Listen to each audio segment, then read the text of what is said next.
សូមជម្រាបសួរអ្នកទាំងអស់គ្នាបាទថ្ងៃនេះជួបជាមួយលោកគ្រូទៀតហើយបាទប៉ុន្តែថ្ងៃនេះលោកគ្រូ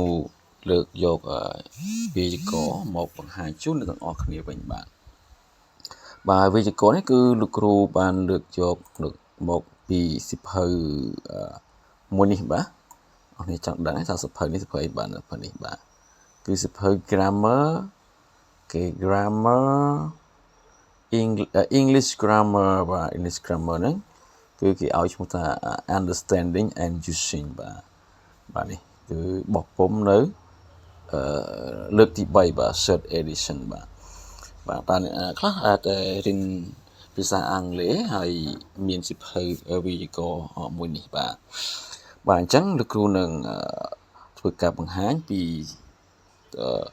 chapter ដំបូងទៅបាទគឺ chapter 1បាទក្នុងសៀវភៅយើងនេះបាទគឺមានច្រើនបាទមានតកតងបាទកាលយើងទាំង12បាទនៅក្នុង chapter 1នេះគឺតកតងទៅនឹង overview of 10 verbs overview of verb tense បាទមានរហូតដល់6ចំណុចឯនោះបាទ chapter 2យើងនិយាយពី present and past simple and progressive បាទ chapter 3យើងនិយាយពី perfect and perfect progressive tense number 4បាទយើងនិយាយពី future time បាទ chapter 5យើងនិយាយពី adverb clauses of time and review of adverbs and verb tenses chapter 6យើងនិយាយពី subject verb agreement chapter 7យើងនិយាយពី nouns បាទ chapter 8យើងនិយាយពី pronoun chapter 9យើងនិយាយពី modals part 1 chapter 10យើងនិយាយពី modal part 2 and chapter 11យើងនិយាយពី the passive chapter 12យើងនិយាយពី noun clauses chapter 13យើងនិយាយពី adjective clause បាទ chapter 14យើងនិយាយពី gerund and infinitive part 1 chapter 15 gerund and infinitive part 2 chapter 16 coordinating conjunction chapter 17 adverb clauses chapter 18 reduction of adverb clauses to modifying adverbial phrases but chapter 19 connective that express cause and effect contrast and condition chapter 20 conditional sentences and voices បាទអញ្ចឹងយើងនឹងសិក្សាទៅលើទាំងអស់នេះនៅក្នុងសៀវភៅតែម្ដងបាទនេះបាទអញ្ចឹងកុំឲ្យយើងខាតពេលបាទយើងទៅមើលអត្ថបទទៅលើ chapter 1របស់យើងទាំងអស់គ្នាបាទអញ្ចឹងនេះគឺជា chapter 1បាទគូដាក់ឲ្យធំតិចសួរយើងមើលបាទ chapter 1 overview of verb tenses បាទអញ្ចឹង content របស់វានៅក្នុង chapter 1ហ្នឹងវាមាន the simple tense the progressive tense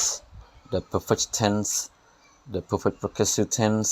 and summary chart of verb tense spelling of ing and ed form បាទ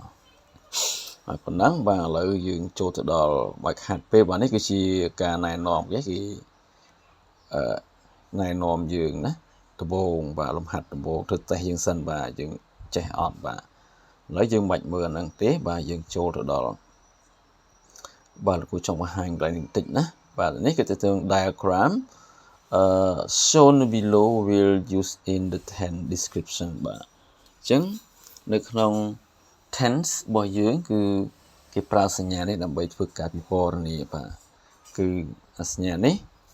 យើងនឹងឲ្យសញ្ញាបែបនេះគឺសម្បត្តិទៅលើ past សកម្មភាពដែលកើតនៅក្នុងអតីតកាលបាទសញ្ញាព្រួយបែបទៅនេះគឺសកម្មភាពដែលនឹងកើតឡើងនៅពេលអនាគតហើយសញ្ញាបាញ់ព្រួយឡើងទៅលើនេះគឺសម្ដៅទៅលើពេលបច្ចុប្បន្នបាទអញ្ចឹងកាលណាយើងនិយាយពីកាលគឺយើងត្រូវតាក់ទងទៅលើពេលវេលាទាំង3ហ្នឹងបាទគឺតាក់ទងនឹងអតីតកាលបច្ចុប្បន្នកាលនិងអនាគតកាលនៅក្នុងភាសាអង់គ្លេសយើងមានទម្រង់គេប្រើប្រាស់បាទច្បាស់លាស់នៅក្នុងកាលទាំង3នេះឯងបាទ ឥឡូវកុំឲ្យយើងខាតពេលបាទយើងចូលមើលដំបូងគេបាទ 1.1 នេះគឺយើងសំដៅទៅលើ the simple tenses បាទ the simple tenses មានតែកាលធម្មតាបាទអញ្ចឹងនៅក្នុង simple tense គឺមានថាគឺសំដៅទៅលើធម្មតាមានថាបច្ចុប្បន្នកាលធម្មតាអតីតកាលធម្មតានិងអនាគតធម្មតាបាទមានថាវាប្រព្រឹត្តទៅជាធម្មតាណាមិនមានលក្ខណៈលក្ខណៈថាប្រព្រឹត្តទៅតាមធម្មជាតិតាមដំណើរវារបស់វាចឹងមកពីមួយថ្ងៃចឹងទៅបាទអាហ្នឹងគឺសំដៅទៅលើ a simple tenses បាទឥឡូវយើងមើលនឹង column នេះហៅ column បាទអានេះ column យើងមាន3 column បាទគឺ column tense examples and meanings បាទយើងក៏មាន row របស់យើងដែរបាទនេះ row នេះ3 row នេះណាគឺ row simple present នេះគឺជាឈ្មោះបាទក្នុងនេះជាឈ្មោះបាទអញ្ចឹងទី1គឺ present simple present នេះយើងមើលrow ទី2នោះគឺយើងផ្ដោតទៅលើ simple past បាទមកជួរនេះណាទី3នោះគឺ simple future បាទអញ្ចឹងគឺ3ហ្នឹងឥឡូវយើងមើល diagram ដែលគេគូឲ្យយើងគឺដាក់សញ្ញាអញ្ចឹងមកសញ្ញាចុះមកក្រោមនេះគឺ now បាទឥឡូវសញ្ញាព្រួញទៅតឹងជានេះអានេះគឺសំដៅទៅលើខាងនេះគឺសំដៅទៅលើអតីតកាលខាងនេះ future នេះ now past and បាទមាននេះគឺ now បាទ now បាទខាងនេះគឺ past បាទខាងនេះគឺ future បាទ future ឃើញទេចាអាសញ្ញាខ្វែងដែលគេគូសតាំងពី past រហូតដល់ពីបច្ចុប្បន្នហើយក្នុងពេលអនាគតនេះគឺមានន័យយ៉ាងណាណាបាទយ៉ាងណាហើយអញ្ចឹងមួយនេះគឺមានន័យថាគឺសកម្មភាពហ្នឹងគឺវាកើតឡើងជាប្រចាំបាទជាទម្លាប់ឬក៏តែងតែកើតឡើងជាធម្មតារបស់វាណាជាទូទៅរបស់វាគឺវាកើតឡើងរាល់ថ្ងៃបាទតាំងពីណាពីណីមកតាំងពីអតីតកាលរហូតដល់ពេលបច្ចុប្បន្នហើយទៅពេលអនាគតណាគឺវានៅតែកើតជាធម្មតាអញ្ចឹងបាទអាហ្នឹងគឺមានន័យអញ្ចឹងណាឥឡូវយើងមើល example របស់គេជាមួយនឹងការប្រភេទហ្នឹងគេថា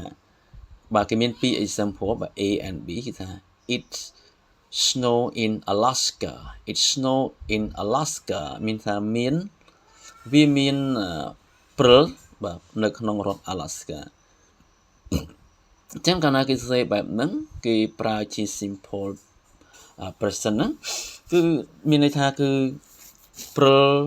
មានធ្លាក់ព្រិលនៅក្នុងរដ្ឋ Alaska មិនមែនមានតែឥឡូវទេនេះគឺមានតាំងពីក្នុងអតីតកាលមកបាទមានតាំងពីណាពីណីមកបាទមានជាបន្តបដោតហត់ដល់ឥឡូវនៅតែមានហើយថ្ងៃអនាគតនោះក៏នៅតែមានដែរបាទហ្នឹងគឺមានន័យអញ្ចឹងណានេះ verb ដែលគេប្រើហ្នឹងនេះ snows អូខេឧទាហរណ៍បាទ example B Tom watches television every day បាទ Tom watches television every day មានន័យថា Tom គាត់មើលទូរទស្សន៍ជារៀងរាល់ថ្ងៃបាទអញ្ចឹង clean នេះមានន័យថា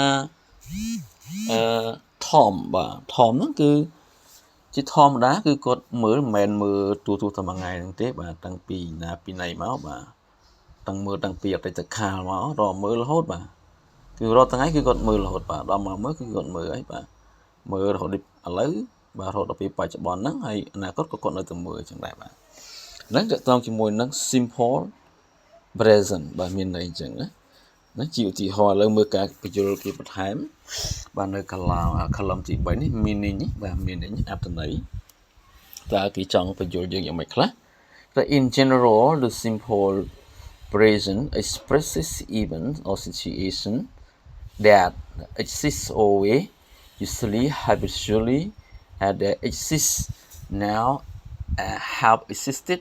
in the past and probably will exist in the future បាទអញ្ចឹងជាទូទៅគឺថា present simple ហ្នឹងគឺវាបង្ហាញបាទ expression បង្ហាញនៅ ព្រឹត្តិការណ៍បាទ events ព្រឹត្តិការណ៍ situations ស្ថានភាពបាទព្រឹត្តិការណ៍ស្ថានភាពតែមិនបាទគឺតែងដែល exist ដែលកើតមានបាទតែងតែកើតមានបាទ always usually បាទជា usually ជាធម្មតាហើយ habitually នេះគឺជាទម្លាប់បាទអញ្ចឹងតែងតែកើតមានជាទម្លាប់ជាធម្មតាបាទតែងតែកើតមានឡើងហើយគេគឺកើតឡើងក្នុងពេលឥឡូវហ្នឹងពីបច្ចុប្បន្នហ្នឹងហើយបានកើតឡើងយូរមកហើយនៅក្នុងអតីតកាលហើយប្រហែលជានឹងកើតមានឡើងទៀតនៅក្នុងពេលណាអនាគតឃើញទេបាទហ្នឹងគឺតកតងជាមួយនឹង simple present បាទមានន័យអញ្ចឹងណាអូខេចំណែកsimple past វិញបាទឃើញ simple past ឃើញគេដាក់សញ្ញានេះមួយមានន័យថាសកម្មភាពនេះគឺវាកើតមានឡើងតែនៅក្នុងអតីតកាលទេគឺវាមិនបានបន្តពីបច្ចុប្បន្នឬក៏អនាគតអីទេមានន័យថាគឺសកម្មភាពមួយហ្នឹងគឺកើតឡើងហើយបានបញ្ចប់ទៅហើយនៅក្នុងអតីតកាលបាទបើសកម្មភាពយើងមើលទៅសកម្មភាពណាបែបអញ្ចឹងគឺយើងប្រើនៅក្នុងកាលមួយគឺ simple past បើយើងមើលឧទាហរណ៍គេថាគេប្រើវាយ៉ាងម៉េចបាទឧទាហរណ៍ថា it snow yesterday បាទនេះគឺប្រើគេស័ព្ទរបស់យើង snow បាទ Tom watch television last night ជាមើល example C it snow yesterday តាមសមិញមានធ្លាក់ព្រិលបាទចុះថ្ងៃនេះមានទៀតទេបាទឃើញទេគឺអត់មានទេគឺកើតឡើងតាំងពីម្សិលមិញមកកើតហើយចប់ហើយតាំងពីម្សិលមិញធ្លាក់ព្រិលនោះឥឡូវគឺអត់មានព្រិលទេអនាគតក៏អត់នឹងមានព្រិលដែរមួយទៀត Tom's watch television last night បាទអញ្ចឹងកាលពីយប់មិញឃើញទេគេប្រើពាក្យ last night ហើយនឹង yesterday បាទបញ្ជាក់ពីពេលវេលាច្បាស់ណាស់សមិញ Tom មើលទូរទស្សន៍ប៉ុន្តែគេមើលទៅនៅក្នុងអតីតកាលទេបាទអត់ឥឡូវគាត់អត់មើលទេហើយបាច់អនាគតកាលក៏គាត់អត់មើលដែរបាទអញ្ចឹងនេះគឺបញ្យល់ថាតើsimple past ហ្នឹងមានលក្ខណៈបែបម៉េចបាទអតីតកាលធម្មតាហ្នឹងមានថាវាកន្លងទៅធម្មតាណាបាទដែលកើតហើយចប់ហើយមិនមានដល់ពេលបច្ចុប្បន្នឬក៏អនាគតទេតែ at one specific time in the past this happened it began and ended in the past មានថានៅគឺស្ថិតនៅក្នុងពេលវេលាជាក់លាក់ណាមួយនៅក្នុងអតីតកាលហើយរឿងទាំងអស់នេះគឺបានកើតមានឡើងហើយវាបានចាប់ផ្ដើមនិងបញ្ចប់នៅក្នុងអតីតកាលបាទអញ្ចឹងពេលជាក់លាក់ណាមួយនៅក្នុងអតីតកាលបាទសមិញសប្តាហ៍មុនខែមុនអីចឹងណាហើយបានកើតឡើងហើយ began and ended in the past បាទហ្នឹងគឺយើងប្រើ simple past បាទមួយចំណុចទៀតតទៅនឹង simple tenses ហ្នឹងគឺ simple future បាទ simple future យើងឃើញសញ្ញានេះបាទគេដាក់នេះគឺមានន័យថាការមួយនេះគឺផ្ដោតទៅលើសកម្មភាពដែលនឹងកើតឡើងក្នុងពេលអនាគតនោះបាទយើងគិតមើលថាសកម្មភាពអីខ្លះដែលនឹងកើតឡើងក្នុងពេលអនាគតនេះបាទយើងប្រើជាមួយនឹង future គេ simple future តែម្ដងបាទអូខេឥឡូវយើងមើល example E និង F គេថា it will snow tomorrow បាទ it is going to snow tomorrow បាទមានន័យថាវានឹងបាទអញ្ចឹងនៅក្នុង future គេប្រើទម្រង់គេស័ព្ទមួយគឺ will ហើយនឹង is going to ឬក៏ be going to បាទវានឹងភ្លៀងនៅថ្ងៃស្អែកបាទវានឹងភ្លៀងនៅថ្ងៃស្អែកដូចគ្នាបាទថ្ងៃហ្នឹងអញ្ចឹងសាមញ្ញអត់ទេបាទហើយថ្ងៃនេះក៏អត់ដែរបាទគឺផ្ដោតទៅលើការពីក្នុងពេលអនាគតបាទexample F Tom will watch television tonight Tom is going to watch television tonight អូខេមានន័យថា Tom នឹងមើលទូរទស្សន៍នៅយប់នេះហើយ Tom នឹងមើលទូរទស្សន៍នៅយប់នេះបាទអញ្ចឹងគឺចំពោះsimple future ហ្នឹងគឺផ្ដោតទៅលើសកម្មភាពដែលកើតមានឡើងតែនៅក្នុងពេលអនាគតទេបាទអញ្ចឹងអត្ថន័យរបស់ future simple គឺសំដៅទៅលើ at one particular time in the future this will happen បាទអញ្ចឹងពេលវេលាជាលក្ខណៈមួយក្នុងពេលអនាគតនោះនឹងកើតមានឡើងបាទហ្នឹងគឺតកតងជាមួយនឹង simple tense របស់យើងគឺមាន3ហ្នឹងណាបាទមានតែ3ហ្នឹងទេបើស្អិនអរគ្នាមានចង្អល់អាចសាកសួរបានបាទសាកសួរបានណាតាមរយៈដាក់ comment ខាងក្រោមមកបាទឥឡូវយើងមើល example នេះគឺជា exercise ណា exercise ដែលគេចង់ឲ្យយើងធ្វើបាទបើយើងមានពីទំនេរយើងអាចធ្វើ exercise នឹងបានណាអាច exercise នឹងបានអូខេអញ្ចឹងការបង្ហាញរបស់លោកគ្រូមានតែប៉ុណ្្នឹងទេបាទនៅសប្តាហ៍ក្រោយនោះបាទលោកគ្រូនឹងបង្ហាញអំពីមួយទៀតបាទគឺនេះបាទ promotion ទៅហើយបាទគឺបង្ហាញពី progressive tenses បាទតើ progressive របស់យើងហ្នឹងវាមានtense របស់យើងគឺ progressive tense ហ្នឹងមានអីខ្លះហើយគេប្រើប្រាស់វាយ៉ាងម៉េចបាទអញ្ចឹងថ្ងៃនេះគឺលោកគ្រូមានប៉ុណ្ណឹងបាទអញ្ចឹងអរគុណច្រើនណាស់ចំពោះអ្នកតាមដានទាំងអស់គ្នាបាទអញ្ចឹងសូមអរគុណច្រើនសូមជម្រាបលា